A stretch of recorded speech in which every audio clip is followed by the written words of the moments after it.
Adit bisa Halo. perkenalkan diri terlebih dahulu nggak Mas Adit? Oke, halo, saya Aditya Nova Putra. Kebetulan saya alumni Trisakti di BES 17 dan lulusnya di tahun 2018. Oh, berarti Ya. dari program S2 ya Mas S2, Adit ya? benar. Oke. Mas Adit, boleh cerita nggak pengalaman kuliah di STP Trisakti itu gimana? Luar biasa sekali pengalamannya. Tentunya mendapatkan relasi baru, Oke. mendapatkan pengalaman dosen yang baru-baru juga dengan keilmuan yang berbeda-beda. Jadi sangat menarik sekali dan seru banget.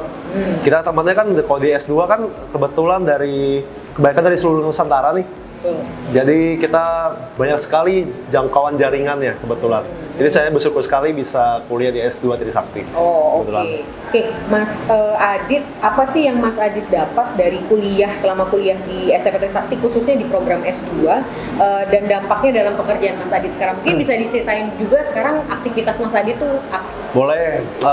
Tentunya saya mendapatkan banyak sekali kalau dari segi pengalaman ya. Dari segi pengalaman saya lebih meningkatkannya dari segi ilmunya juga dan tentunya yang tadi saya bilang juga dari sisi relasi. Kebetulan saya kan sekelas tuh sama Mbak Novi. Oh. Ya, Mbak Novi Suitomo kebetulan. Ya, saya teman baik sama beliau. Sekarang saya diajak-ajakin terus sama beliau untuk kuliner jadi tim kuliner bersama Ibu Siska Suitomo kan kebetulan. Jadi kita keliling-keliling terus kebetulan. Jadi itu kesempatan menurut saya berharga sekali. Nah, kalau dari sekarang aktivitas saya tentunya saya menjalankan bisnis, usaha saya tutup panci kebetulan. Sudah 3 cabang. Dan sekarang saya juga menjalankan sebagai seorang ketua jurusan dari perhotelan di ULI, International University Liaison Indonesia. Dan saya kalau dari segi profesionalitas, saya lebih banyak membantu untuk Kemnaker sekarang ini. Jadi Kemnaker kan sekarang programnya lagi banyak untuk membangkitkan wirausaha. Terutama di tahun ini ada program di 3.000 untuk mengaktifkan 3.000 pengusaha baru di seluruh Nusantara. Jadi saya sering ngasih pelatihan lebih ke arah entrepreneurship sekarang ini. Oke. Oke. Nah, tadi Mas Adit juga cerita kalau Mas Adit lagi ada punya usaha namanya Tutup Panci. Iya. Boleh diceritain nggak sih Mas, apa sih awal mulanya kenapa tertarik untuk bisa berbisnis? Dari awal berbisnis saya sebenarnya dari tahun 2012. Oke. Pas kebetulan saya masih di S1. Nah, kebetulan ya awalnya berbisnis karena kegelisahan saya untuk bekerja. Oke, awal mulanya itu Iya, ya. kegelisahan, aduh kayak nggak cocok kerja deh di hotel deh. Kayak nggak cocok kerja di restoran. Apa nih yang harus dilakukan? Apa yang harus dilakukan? Jadi saya awal-awalnya sama teman-teman berunding ya. Jadi kita membentuk suatu usaha. Jadi usaha kita Tutup Panci dari warung roti bakar Tutup Panci. Oke. Sekarang kita ada cabang Tutup Panci Bistro, Tutup Panci Cafe and Eatery. 2-3 cabang kebetulan puji Tuhan. Jadi emang saya lebih sukanya kalau menciptakan suatu bisnis itu menciptakan suatu ekosistem baru, suatu ekosistem yang dimana berdampak bagi banyak orang. Iya. Satu sisi saya mempunyai relasi baru, mempunyai kenalan-kenalan dari sisi supplier, dari segi pelanggan-pelanggan baru, customer baru, itu jadinya itu malah berdampak besar sampai sekarang ke karir saya. Jadi yang dulunya tamu sekarang bisa ajakin berbisnis bareng.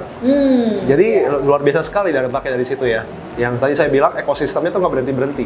Kalau kita sudah menciptakan sebuah sesuatu. Oke. Yeah. Nah, berapa lama Mas Adit bisa membangun kerajaan pancinya ini karena sampai 3 cabang itu kan luar biasa sekali ya Mas? Ya pasti. Tentunya di 2-3 tahun awal itu masa-masanya berdarah-darah. Oke. Jadi saya baru bisa merasakan titik poinnya atau batu loncatannya itu di umur ke-4 atau umur ke-5 di suatu usaha tersebut. Bisa stabil. Jadi bisa stabil, bisa punya cabang baru yang tadi saya bilang mempunyai network baru, dapat investor baru.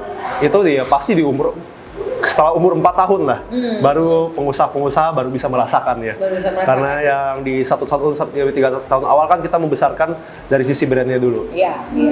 Oke lah, berarti ini sudah tahun Tahun ke-8. ke-8 untuk berbisnis luar biasa. Oke, Iya. Mas Adit nih mau bertanya juga, ada nggak sih pesan untuk sekolah STP Trisakti? Mungkin kondisi sekarang kan tadi kita sempat ngobrol sebelumnya pariwisata itu juga lagi jadi boom banget saat ini. Lalu wirausaha, apalagi Mas Adit juga lagi menggelutinya. Mungkin ada pesan untuk kampus dan mungkin nanti bisa ditutup dengan pesan untuk para mahasiswa ataupun calon mahasiswa yang mungkin juga sekarang pikirannya sama juga nih, Mas Adit, aduh kalau saya kuliah nanti saya bisa kerjanya di mana ya. Setuju. Mungkin bisa jadi inspirasi juga nanti Mas Adit untuk bisa membuka wawasan teman-teman yang nanti untuk mau berani berbisnis juga. Terutama di era pandemi, Ya. menurut saya integrasi ke digitalisasi menurut saya penting sekali. Jadi tentunya Trisakti, kalau saya dari harapan saya tentunya dari kedepannya terus menciptakan sebuah inovasi yang baru. Oke. Ya, dari segi pembelajaran, dari segi profesionalitas, dari segi membuka jalur kepada mahasiswa semua, itu saya harapkan lebih besar lagi tentunya di depannya. Oke. Jadi tentunya saya berharap untuk semua mahasiswa-mahasiswa yang masih di STPT itu bisa mendapatkan kemudahan dari akses jalurnya juga, aksesibilitas untuk mereka mendapatkan pekerjaan. Oke. Karena tentunya sekarang ini yang kita tahu industri hospitality sekarang lagi tidur semua di era pandemi ini, tapi kan kita berlomba-lomba untuk menciptakan sebuah inovasi baru. Betul. Ya, tentunya dari segi akademisi, dari segi perkuliahan itu harus dibarengi dengan diiringi bersama dengan kemajuan dari sisi teknologinya juga. Dari sisi teknologi. Iya. Oke, kalau gitu pesan untuk mahasiswanya sendiri, Pesan untuk Mas? mahasiswa? Ya, oke. Oke, jadi teman-teman yang masih di kuliah di D1, D2 sampai D4 atau S2 juga tetap berjuang. Kita semua yang tentunya yang sedang masih belajar dalam proses pembelajaran ini masih dalam tahapan teman-teman mencari sebuah ilmu baru, dan saya berharap teman-teman juga harus bisa selalu mengembangkan sebuah kemajuan-kemajuan yang baru dari segi pariwisata. Karena mungkin yang pariwisata yang 10 tahun yang lalu itu berbeda dengan pariwisata yang sekarang ini. Jadi teman-teman harus bisa membuka pikiran seluas mungkin, keliling Indonesia. Kalau saya bilang dari segi pariwisata sendiri, karena Indonesia sangat kaya sekali akan sumber daya alamnya, manusianya, budayanya. Jadi saya berharap teman-teman semua jangan menyerah, walaupun sekarang ini pariwisata sedang tidur ya, dalam kondisi kita sedang tidur. Ya, jadi tetap aktif, tetap maju, dan tetap semangat kalau untuk menciptakan sebuah perubahan.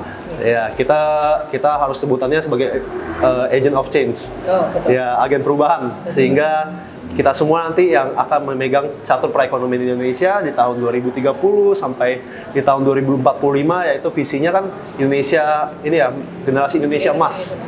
Ya, jadi semua generasi milenial, terutama yang masih duduk di bangku perkuliahan, harus tetap semangat, harus tetap bisa bangkit terus untuk membanggakan negara kita.